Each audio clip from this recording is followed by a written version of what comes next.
नमस्कार दोस्तों, स्वागत है आपका A to Z स्टोरीज अद्भुत ऑफिशियल पर। मध्य रात्रि का दूसरा पहर, रात के 2 बज चुके थे। लगभग 24 साल का नौजवान तांत्रिक शिवाजी भावे वीरान पड़े प्रभाकर निवास को घूर रहा था। सर्दियां गुजर गई थी। इस वीरान पड़ी कोठी में कोई भी दाखिल नहीं हुआ था और अजीब सी मनुष्यत भरा सन्नाटा वहां पसरा हुआ था। शिवाजी कुछ देर उस घर को देखता रहा, उसे घूरता रहा उस कोठी को, और कुछ समय बाद अपनी मुट्ठियां बंद कर कर उसने खुद से कहा कि मैं आज उस कमला की प्रेत आत्मा को मुक्त कर कर ही रहूंगा, प्रण करता हूं। और इतना बोलकर शिवाजी प्रभाकर निवास की ओर मंत्र पढ़ता हुआ बढ़ता गया। ओम त्र्यंबकम यजामहे सुगंधिम पुष्टिवर्धनम उर्वारुकमिव वंदनात् मृत्युमोक्षीयमामृताम्। इस मंत्र का जाप करते हुए शिवाजी भावे प्रभाकर निवास की ओर बढ़ता जा रहा था। कोठी के मुख्य द्वार पर आग जल रही थी ताकि कमला प्रेत आत्मा वहां से बाहर न निकल सके। शिवाजी भावे ने आग बुझाई और निवास के अंदर चला गया। जैसे ही शिवाजी भावे अंदर गए, उन्हें एक नकारात्मकता का एहसास हुआ। पूरी कोठी में गहरा अंधेरा था, लेकिन फिर भी शिवाजी भावे आगे बढ़ता जा रहा था।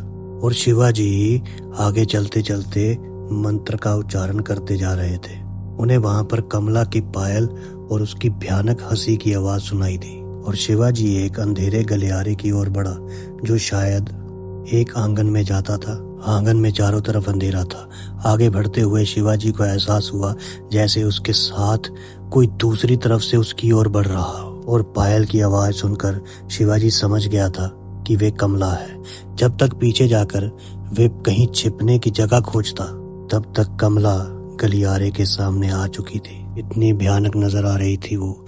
बेढंगे से पहनी हुई साड़ी, मांग में फैला हुआ सिंदूर, बहुत ही भयानक लग रही थी वो।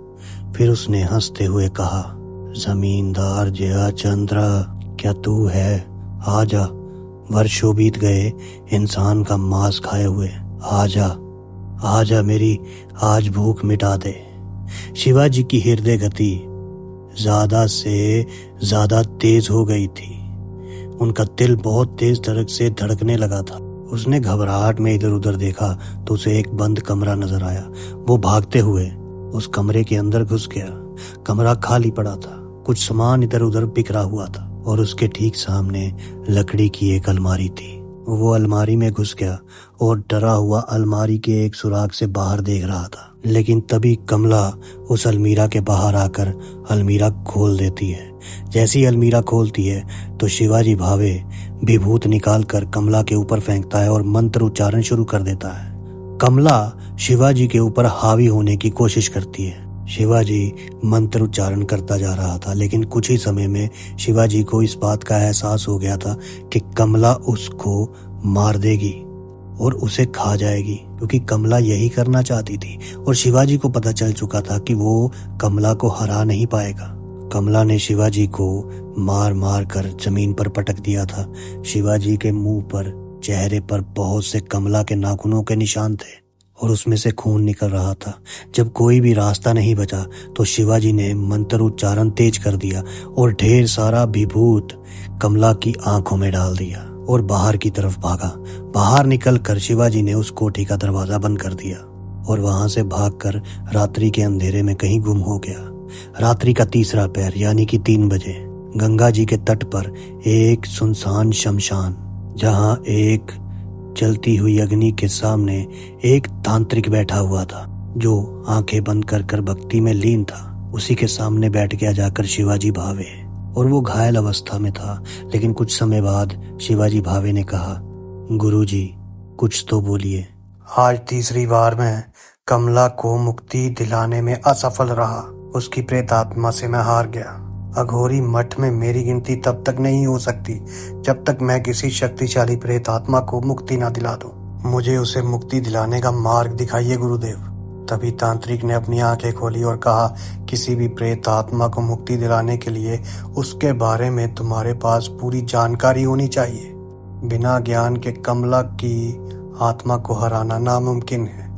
फिर गुरुजी ने उसे कमला का इतिहास बताना शुरू किया। बात है सन 1945 की। तब भारत में जमींदार हुआ करते थे। उन्हीं में से एक जमींदार थे जयचंद्र प्रभाकर। उनका एक पुत्र था किशोर चंद्र प्रभाकर। जयचंद्र प्रभाकर अपने पुत्र का विवाह एक ऊंची कुल में करना चाहते थे, अच्छे कुल में कराना चाहते थे, मगर उनकी कोठी में काम करने वाली एक दासी कमला का प्रसंग उनके पुत्र के साथ चल रहा था। प्रेम प्रसंग। कमला बहुत ही सुंदर थी और दोनों छिपकर एक दूसरे से मिला करते थे। लेकिन समय के साथ साथ ये बात जयचंद्र प्रभाकर को पता चल गई। गुस्से में आग बबूला हो जयचंद्र ने कमला को मृत्यु दंड देने का आदेश दिया। कमला को जंजीरों से पकड़कर जमींदार के पास लाया गया। कमला की आखिरी इच्छा थी कि उसे सुहागन मृत्युदंड दिया जाए। जयचंद्र प्रभाकर ने उसकी आखिरी इच्छा पूरी की और उसे सुहागन श्रृंगार के साथ मृत्युदंड दे दिया और किशोर चंद्र चुपचाप ये दृश्य देखता रहा। कमला जब मरी वो गर्भवती थी, लेकिन मरते वक्त कमला ने जयचंद्र से ये वादा कर दिया था कि वो लौट कर जरूर आएगी। समय बीता। किशोर चंद्र का विवाह सरस्वती से हुआ, मगर जैसा कमला ने कहा था कि वो लौट कर आएगी, वो सब सत्य साबित होने लगा। सरस्वती बीमार रहने लगी। धीरे धीरे उसे दौरे पड़ने शुरू हो गए और आखिरकार कमला ने सरस्वती के शरीर पर कब्जा कर लिया। जयचंद्र प्रभाकर ने बहुत सारे साधु, बहुत सारे तांत्रिकों की सहायता ली, मगर कोई भी कमला जैसी जिद्दी आत्मा को सरस्वती के शरीर से नहीं निकाल सका। और फिर जिसका डर था वही हुआ। कमला ने सबसे पहले अपने पति किशोर चंद्र को और फिर एक एक करके सबको मारा और उनका मांस खा गई। उनके मांस से अपने भोग की तृप्ति की और तब से वही कोठी, वो घर जो था, वो श्रापित हो गया। कमला उस घर से कभी बाहर भी नहीं निकल सकती और किसी को वहां रहने भी नहीं दे सकती। शिवाजी ने तांत्रिक से कमला की कहानी सुनने के बाद कहा, परंतु गुरुजी, कमला को मुक्ति देने का कोई ना कोई रास्ता तो होगा। तभी तांत्रिक गुरु ने कहा कि मार्ग है। कुछ तांत्रिकों ने अभिमंत्रित करके वस्तु इकट्ठा करके कमला पर काबू पाने के लिए एक हवन करने की कोशिश की थी, मगर अगर उन वस्तुओं द्वारा हवन करने के बाद कमला को मुक्ति मिलती, लेकिन कमला ने उससे पहले ही उन सभी तांत्रिकों को मार दिया। शिवाजी ने फिर सवाल किया, क्या गुरुजी वो वस्तुएं मुझे मिल सकती हैं? तांत्रिक ने कहा, वो वस्तुएं उसी घर में हैं। कमला ने उन्हें कहीं छुपा दिया है और वो हवन कुंड की अग्नि आज भी जल रही है। अगर वो सारी वस्तुएं इकट्ठी कर कोई हवन करे तो कमला को मुक्ति मिल जाएगी। शिवाजी इस बात को तो समझ गया था कि आखिर कमला को कैसे मुक्ति मिलेगी। शिवाजी ने अपने गुरुजी को प्रणाम किया और एक बार फिर चल पड़ा प्रभाकर निवास की तरफ। उस अंधेरी कोठी के भीतर शिवाजी लगातार मंत्र उच्चारण कर रहा था। ओम त्र्यंबकम यजामहे सुगंधिम पुष्टिवर्धनम उर्वारुकमिव बंधनान् मृत्युमोक्ष्यमामृता। इस मंत्र उच्चारण को करते हुए शिवाजी उस अंधेरी कोठी में इधर उधर भटक रहा था, उन वस्तुओं की तलाश में। एक बहुत पुरानी हनुमान चालीसा और गंगा जल की एक छोटी शीशी शिवाजी को मिल चुकी थी और वो अगली पूजा सामग्री की तलाश में था। लेकिन क्या देखता है कि कमला शिवाजी से कुछ ही दूरी पर खड़ी थी। शिवाजी वहां से भाग पाता कि तभी एक कुर्सी उड़ती हुई शिवाजी की तरफ आई और शिवाजी से टकरा गई। शिवाजी जमीन पर गिर गया और उसे गहरी चोटें आई, लेकिन शिवाजी वहां से भाग खड़ा हुआ और भाग कर एक कमरे में छिप गया और कमला उसे ढूंढ रही थी।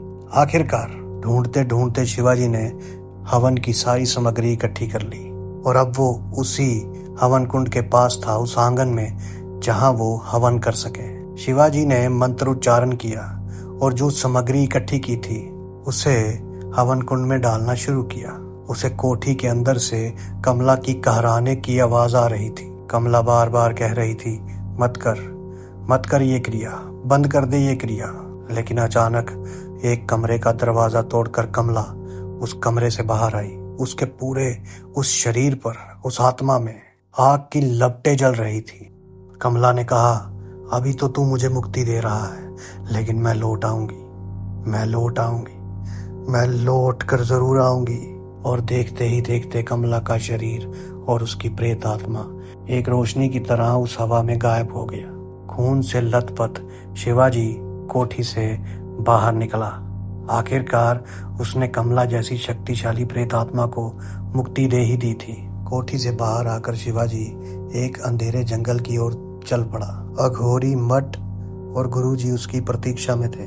क्या कमला को सचमुच मुक्ति मिल चुकी थी? लेकिन मुक्ति के बाद तो उसका वापस आना मुश्किल था। पर फिर उसने ये भी कहा था कि वो लौट कर आएगी। अब इसके आगे शिवाजी के साथ क्या होगा, ये तो शिवाजी ही जाने। जल्दी मिलते हैं एक नई कहानी के साथ। तब तक के लिए आप सबका धन्यवाद।